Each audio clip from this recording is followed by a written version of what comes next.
but it's just so property rich. But at this point, where the share price was at and in the market we're in, the opportunity presented itself, for this merger. And for us and our geology team has been thrilled with these assets and always been excited by them. It was a no brainer to go down this road and see if there wasn't something that we could do to get a deal done.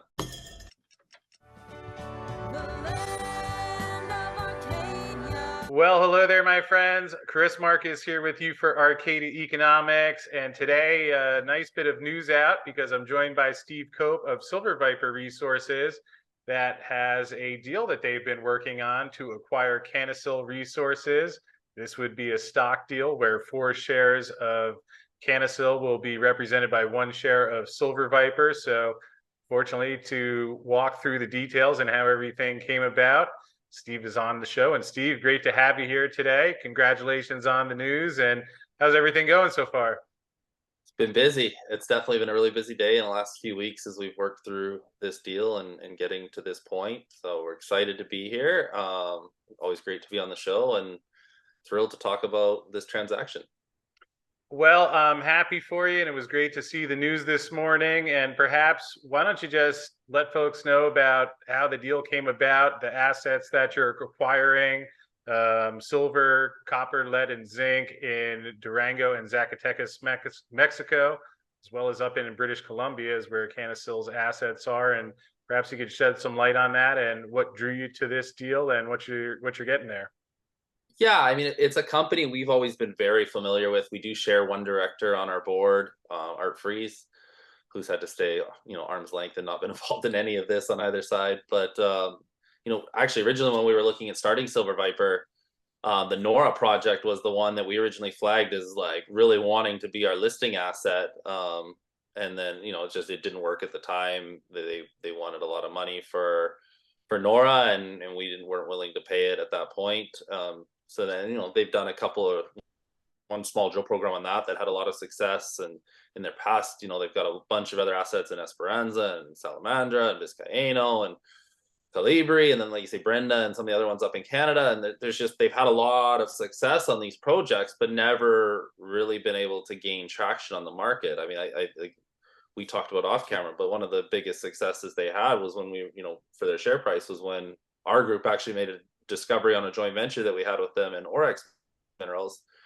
And then unfortunately, when we did the metallurgy, the rock wasn't recoverable very well in Sandra. But it's a company that's been around for a very long time, and they've got a good technical team in Mexico that will work with and transition and keep with us as we move forward on this deal.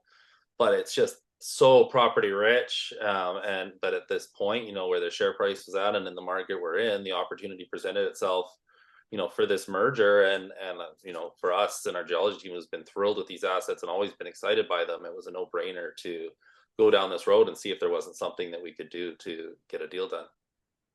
Yeah, and I know in the press release mentioned you have the option to explore the assets, option certain assets, do a maiden resource, or possibly spin something out. Obviously, it's a bit early. You still have not closed on this, but any thoughts on any of the particular assets or projects or plans that you might be thinking about at this point? I mean, we're certainly going to leave our options open. And again, I think this is partly why the deal got done was, our company is going to be in a much better position of strength to negotiate on, these transactions versus where Canasil was at, financially and share structure and where they were sitting. So we're going to look at all options on all the projects. We're certainly going to keep, 1 or 2 in, our core assets in SilverViper that we would look, they're still secondary to our flagship La Virginia, where the bulk of our work will be done, but we'll keep 1 or 2 in there. It's always nice to have an additional project, to spin out in a transaction, potentially in Viper. You mentioned those Canadian assets. In a good market, I could certainly see spinning those out into their own vehicle in Canada. I think that would be very attractive, with Brenda being kind of the lead project there. We really, we love Nora. We love Esperanza. Salamandra is highly interesting. Vizcaínos. I mean, there's a lot of these are sitting in areas where you're in elephant country. You've got monster mines all around these projects that are, whether it's like Pan Americans La Colorada, that Esperanza is kind of a ringer and a lookalike for, or Salamandra, where you've got a few projects in that area that are big, base metal silver projects that it has similarities to Vizcaíno and Durango, just north of Durango City. Is again, that's another belt that's very prolific in silver. And then Nora also in Durango. And Nora, I mean, that, like I said, that was the asset that we flagged prior to it ever being drilled, that we wanted to be our listing asset. And they did a small, I believe, like 5,000-meter program on it and hit some very good results. Esperanza's got up to like 8 kilogram silver type results. So, these are some monster hits on these projects. They've had some partners along the way. We looked at some of the work those partners did and certainly flagged some issues that we saw on where they targeted some things on the project and questioned right away why certain things were done. But again, I think that's our reputation as a group, is we're known for our exploration. We've had a lot of exploration success. So again, I think there's a lot of value we can add through the drill rig on these projects, but we're not going to drill them all. And for our shareholders, there's definitely appealing things about either doing joint ventures, straight optioning the project off on its own, spin outs. Again, we're going to look at all of our options. We're going to do what's best for our shareholders, to drive the most value out of this transaction. Yeah, and I know one of the things that you mentioned that obviously is helpful is that you have some familiarity with the project, you have some familiarity with the assets. And how big of a part was that going into the deal and allowing that to come about, that you already had some history there? It definitely, I mean, if nothing else, it definitely helps with the due diligence side, in that, like you said, we have a joint, director who's a geologist in Art Freeze that's very experienced, well respected, and he's obviously been on site to all of the Canasil projects. But our team, again, because we were evaluating, Nora, and we obviously did the joint venture in Orax, our geologist teams, if they've done the site visits, they've been on these sites, they know they're real, they've been able to, have boots on the ground. So it was a much quicker process as well for us to get involved, not needing to go do those site visits again, because we've been there, we've seen what's going on.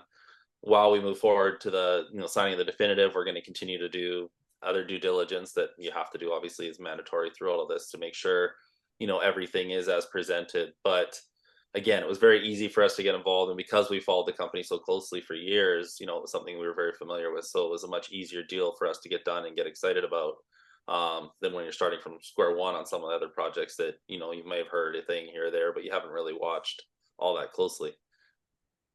Well, I can imagine that certainly helps in making things easier going forward. Press release mentions Silver Viper and Canasil expect to negotiate and execute the definitive agreement on or before December 20th. Perhaps you could just share the timeline of the next steps going forward, and any hurdles or obstacles that you'll have to work around or figure out, but anything in terms of the timeline there. Yeah, the main thing in that timeline is lawyers and our accounting team and the geologists just going through, like I say, checking and doing the additional due diligence on, making sure titles are in the proper working order, as they're presenting them at, and that, the taxes that are owed here or there, making sure there's no large debts or anything along those lines. And then the other big one will be, the only other one that we have to complete before that date is at least a small financing of $1 million or more. Okay, and I know there is a termination fee if Canasil walks away from the deal for any reason. Could you talk about how that part plays out? Yeah, it's definitely something we wanted to build in, if we're going to go ahead and do this work. So in this phase, because Canisil's already done their due diligence on us and signed off on that provision before we even made this announcement, if they walk away from, basically, if someone comes over the top that they haven't solicited to at this point and outbids us, we have the right to match. But if someone does that, we're entitled to a $500,000 break fee at this point. But after we sign the definitive agreement, that break fee goes up to $2 million as we continue to move forward. So again, that gives us a level of protection. If someone does, come over the top and that really wants Canasil, then we're going to have basically a non-dilutive financing for either $500,000 now, or after December 20th, $2 million. So again, that's a little bit of protection for the work and effort that our team is putting in on the deal. Obviously, our number one hope is that this goes through the way it stands right now, because we are very happy with the projects, and again, we have a lot of ideas and work, and that we could definitely add value. And like say,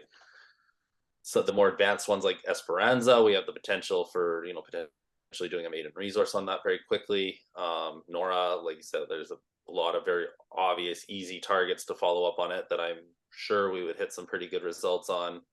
and the same can be said for Esperanza and some of the other projects as well. So very exciting. We're going to keep our options open certainly through February. We'll, I'm sure after we get the definitive sign, we'll start looking and diving in on projects that we deem non-core or that we would very much be interested in optioning out. And I'm excited to see where we get to by the end of that date and what this whole thing looks like. Yeah, well, it'll be fun to follow along. Again, February would be ideally, if everything goes through, when you would have the deal closed. Correct. Yeah. Yeah. You need a certain amount of dates from that December 20th for shareholders to vote. So they get given their grace period to evaluate and get their votes in and just go through all the rest of, we have to get a fairness opinion done by one of the banks on the deal, which is fine. We'll get that done. We've already taken out and talked to a couple banks and seeing their quotes on what that would cost. But, it's all just different things that, legal things that need handling up until that point. But again, we've done the most of that work that we need. Obviously, we're very excited about the assets and fully expect that this deal is going to go through. Okay, and again, as we talked about earlier, 4 shares of Canasil will become 1 share of Silver Viper. And Steve, before we wrap up, any other last thoughts or comments you had about the deal that you'd like people to know about? No, I mean, I think we covered a lot. Like I said, it's pretty exciting. It's nice to, finally have, more than one asset in the company. It's something that's been important and what I've wanted to get, in the project since we got La Virginia and started having our success at La Virginia. I've always wanted to have, additional projects in the company and to get this portfolio, in a time in Mexico where you can't really stake right now. So the only way you're going to get new claims is by doing deals like this and acquiring existing claims. It gives us a very attractive package. On top, we get the Canadian, assets as well that I think again are in a very good part of BC to be exploring. And so there's a lot more value here than what you just on a 4-for-1 where we're not doing a premium. It's just at market kind of merger the way as we've gone through all the negotiating. I think it's really good for both groups of shareholders. And I think, as we get out of this bad market and come into a better market, hopefully sooner than later, it's just going to drive more value. And again, it's going to benefit all of our shareholders in the long run to see where our shares not only are going to go up, but hopefully rebound and hit new highs in very short order. Well, certainly seems to be a good time to be taking advantage of the environment. And I also know that you'll be up at the Red Cloud conference in Toronto later this week. So nice that you have that news to share. And I'm sure people who will be attending that show will look forward to get a chance to ask you questions. We'll be seeing you at SilverFest later this weekend as well. So Steve, congratulations on the news. I think Canasil shareholders will be in good hands and look forward to seeing how things progress over the next couple months, but sounds like a great step forward for Silver Viper. Absolutely. And I very much look forward to SilverFest every year. So yeah, all your listeners, please stop by our virtual booth. Come and listen to, the talks. I give one talk and I'm on a round table for another one. So just anytime you can come in and ask questions, we love chatting. I love chatting with everyone, at all the SilverFest and every other conference. But it's a lot of fun. It's a great conference. So I'm really looking forward to I always look forward to SilverFest, and then I can't wait for it to be in person one day. Well, we're looking forward to it too, and we'll see you there. And again, congratulations on the news and good news for Silver Viper. And with that said, we'll wrap up. But best of luck with the whole deal, Steve. Thanks, Chris.